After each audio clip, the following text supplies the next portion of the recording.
আজকে শেয়ার করব সবথেকে সহজ উপায়ে তৈরি করা মটরশুঁটি বা কড়াইশুঁটির কচুরি, যেটা নতুন গৃহিণী থেকে শুরু করে পুরনো রাঁধুনি সবার কাছে এটা একদম ইজি মনে হবে। একদম কম খাটনিতে তৈরি করে দেখাবো আজকে সহজভাবে কড়াইশুঁটির কচুরি, যেটা খাইয়ে তুমি প্রত্যেকের মন জয় করতে পারবে আর বারবার কিন্তু এইভাবেই এই রেসিপিটাকে বানানোর চেষ্টা করবে। চলো দেখে নেওয়া যাক আমার আজকের রেসিপি। কড়াইশুঁটির কচুরি বানানোর জন্য প্রথমে এখানে আমি নিয়েছি কড়াইশুঁটি বা মটরশুঁটি, একটা মিক্সার জারে নিয়ে নিলাম। আর এর মধ্যে দিয়ে দিলাম 2 টুকরো আদা, সাথে দিচ্ছি 4 থেকে 5টা কাঁচা লঙ্কা ঝালের জন্য। খুব ভালোভাবে প্রথমে জল ছাড়া কিন্তু আমি পুরো এই মটরশুঁটি পেস্ট বানিয়ে নিলাম। ফ্রাই প্যানে নিয়ে নিলাম 1 চামচের মতন সাদা তেল। তেল একটু গরম হয়ে গেলে প্রথম এর মধ্যে ফোড়ন দিয়ে দিচ্ছি হিং। এখানে 2 থেকে 3 পিঞ্চের মতন হিং দেওয়া আছে, কারণ এই হিঙের ফ্লেভারটাই কিন্তু মটরশুঁটি কাঁচা ফ্লেভারটাকে পুরো ঢেকে দেবে।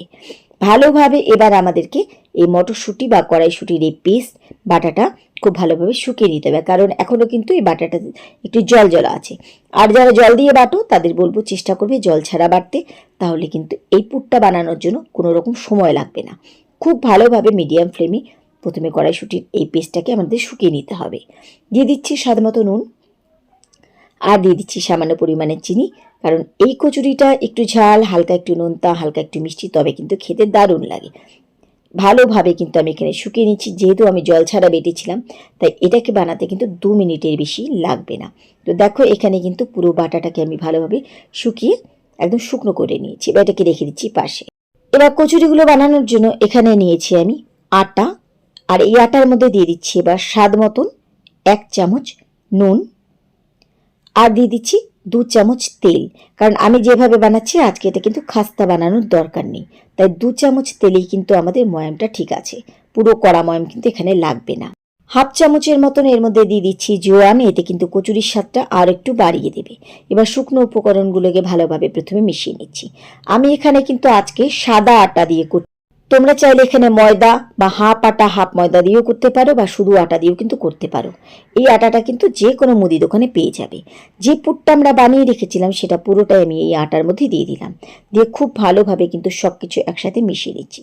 আমি যে সাদা আটাটা নিয়েছি এটা কিন্তু পরোটা বা লুচি বানালে সাদা সাদা হয়, এই জন্য কিন্তু এই আটাটার নাম সাদা আটা। এটা যে কোনো মুদি দোকানে তোমরা পেয়ে যাবে। প্রথমে ভালো করে পুরের সাথে আটাটাকে আমি মিশিয়ে শুকনোভাবে নিলাম। এবার আমি নর্মাল জল দিয়ে যেমন করে আমরা আটা ময়দা লুচির জন্য বা পরোটার জন্য ডো বানাই, ঠিক তেমন করে কিন্তু আমাদেরকে মেখে এটা ডো বানাতে হবে। তুমি এটাকে নরম বানাও শক্ত বানাও, যেমন খুশি আটা মাখতে পারো, অসুবিধে কিছু নেই। আর যেহেতু এটা আটা দিয়ে তৈরি, আমার মনে হয় বাড়িতে যাদের গ্যাসের প্রবলেম আছে বা অনেকে ময়দা খেতে পছন্দ করে না, তাদেরও কিন্তু কোনো প্রবলেম হবার কথা না, কারণ এটা কিন্তু আমরা পুরোপুরি আটা দিয়ে করছি। আর যদি তোমরা সাদা আটাটা না পাও তাহলে পরে হাফ ময়দা হাফ আটা দিয়েও করতে পারো, তাতে অসুবিধা নেই, বা শুধু আটা দিয়েও কিন্তু করতে পারো। ভালোভাবে আমি ডো এখানে মেখে নিয়েছি। এবার এখান থেকে লুচির জন্য বা কচুরির জন্য যতটুকু তোমার মনে হয় বড় সাইজ করবে, ঠিক তেমনভাবে এখানে লেচি কেটে নেবে। তো আমি কিন্তু এখানে একটা মাঝারি সাইজের লেচি কেটে নিয়েছি এই কচুরিগুলো বানানোর জন্য।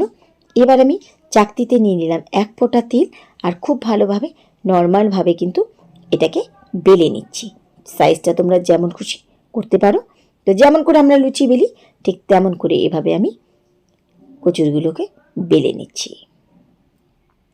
দেখো একদম ঝামেলা কম, টেস্ট একই থাকবে। কত কম খাটনিতে আমরা কিন্তু যখন তখন এই কচুরিটাকে বানিয়ে খেতে পারি। একটা আমি বেলে নিয়েছি, ঠিক একইভাবে আমি আরেকটা বেলে নিচ্ছি। মেখে রেস্টে দেওয়ার দরকার নেই।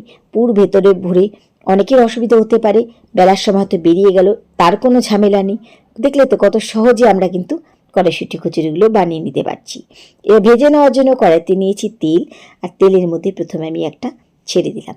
এভাবে এবার তুমি কড়া যদি ভাজা খেতে চাও কড়া করে ভেজে তুলবে, যদি নরমভাবে খেতে চাও সেভাবে নরমভাবে একটু ফুলতে ফুলতেই নামিয়ে নিতে পারো, এটা তোমাদের ইচ্ছে।